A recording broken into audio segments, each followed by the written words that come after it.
சந்தோஷ் நாராயணன் வந்து வழக்கமா ஒரு எலைட்டு இல்ல வேற மாதிரியான ஒரு ஜானர் படங்கள் அப்படின்னு தான் இருக்கும்.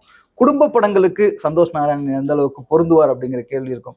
இங்க வந்து நம்ம வந்து இமான் மாதிரியான ஆட்களையே தொடர்ந்து நம்ம சொல்லிட்டு இருக்கோம். இது ஒரு படத்துல வேற ஒரு சைட் ரோட்ல வந்து யோகி பாபு வந்து அவர் சொல்லிட்டு இருப்பாரு. சோ இதுல வந்து சந்தோஷ் நாராயணன் வந்து இசை குடும்பம் அப்படின்ற டைலாக்லாம் ஆமா இசைஞானி அப்படின்னு சொல்லிட்டு அடுத்த நீ யாரு இமானா அப்படின்ற மாதிரி இது பண்ணுவாரு.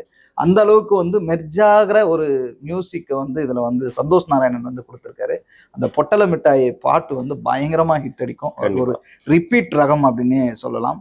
பேக்ரவுண்ட் மியூசிக்ல வந்து பயங்கரமா விஜய் சேதுபதியோட என்ட்ரிக்கு வர பேக்ரவுண்ட் மியூசிக் எல்லாமே வந்து ரொம்ப அது ஒரு தனி தீம் மியூசிக்காக பண்ணியிருக்காங்க. படம் முழுக்க ஒரு 5 பாடல்கள்ல பொட்டல மிட்டாய் ஒரு பாட்டு, மீதி 4மே தீம் மியூசிக் மாதிரி மாண்டேஜாவே வந்துடும்.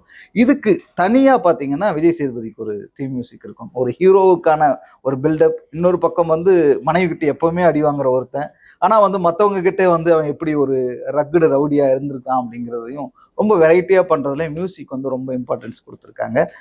நல்லாவே சந்தோஷ் நாராயணன் வந்து பண்ணியிருக்காரு. சனாவுக்கு இனிமே வந்து குடும்ப படங்கள் அதிகமாக கிடைக்கும் அப்படிங்கிற ஒரு விஷயம் வந்து இதன் மூலமா நமக்கு ப்ரூஃப் ஆயிருக்கு.